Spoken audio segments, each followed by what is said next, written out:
And a good Saturday morning, everybody. I'm meteorologist Austin Cheney here in the 13 WMAZ Weather Center, and we had some new developments overnight. We officially have two named storms in the Caribbean to track. This is our brand new tropical storm Marco. So I'll take you through the details on this storm. We'll have the latest on Laura, and we'll talk about the potential impacts here in central Georgia. So the latest on Marco this morning, it is gaining strength. Pressure is down to 1,002 millibars. Wind speeds are up to 50 miles an hour. So it is slowly intensifying as it tries to split the gap there between Cuba and the Yucatan Peninsula. Now, this system was never really expected to have a major impact on our weather, and we still don't expect that today. Over the weekend and into early next week, it'll move into the Gulf of Mexico and then make a turn back towards the west and Texas for a potential landfall. So you see central Georgia is well away from that cone of uncertainty, and I don't expect any impacts here.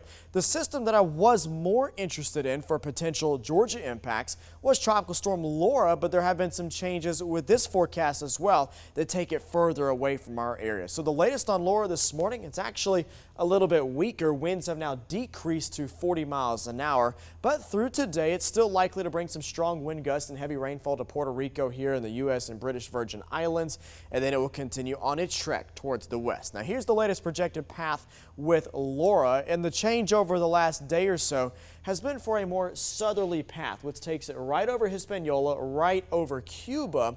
And keep in mind, those are very mountainous islands. So there's the potential here between now and the end of the weekend for this storm to completely fall apart as it battles all of that battles all of that land. Now, if the storm survives all of that land interaction and makes it into the Gulf of Mexico, then things could get a little bit interesting as it will have a lot of warm water to work with to intensify. Here's the latest projected path as we get towards the middle of the week.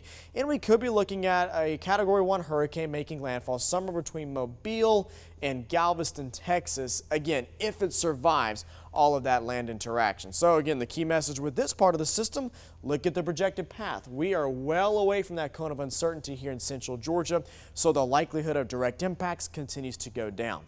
Now, here's something interesting to look at with both storms. I put on both projected paths now, and we haven't seen a situation like this in nearly 100 years. Both storms have the potential to be in the Gulf of Mexico at the same time. We have never seen two hurricanes in the Gulf of Mexico at the same time, so we could see that as we get into next week. We have seen two tropical storms there together before, but no hurricanes. One important thing about this, these hurricanes are not going to combine to become something catastrophic. In all likelihood, they're going to be competing for resources in a way which should keep both of them fairly weak when it comes to how strong tropical storms could be. So overall, this doesn't mean bad news when it comes to having two tropical systems in the Gulf of Mexico. So key messages this morning, your weekend beach plans, both for the Georgia coast, up and down Florida, and really anywhere you go in the Gulf of Mexico, look pretty good. These aren't going to be an issue until we get into next week. Now, U.S. landfalls are likely next week, especially somewhere from Mississippi to Louisiana and points to the west.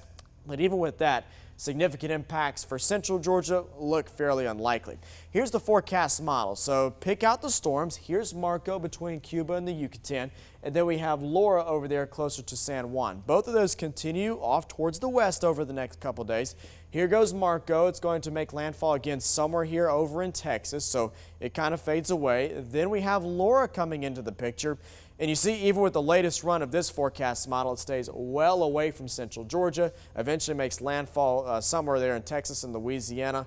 And all we get out of the system is the usual run-of-the-mill showers and thunderstorms. So far, my forecast is for nothing out of the ordinary as we go through the middle of next week. In fact, rainfall totals look just like a typical week across central Georgia. We could be looking at isolated areas of 2 inches, inch for everybody else. So no major rainfall is coming our way, and I don't expect any major wind either as long as this forecast stays the same. So we've still got a lot of time to track both of these systems, and things could change.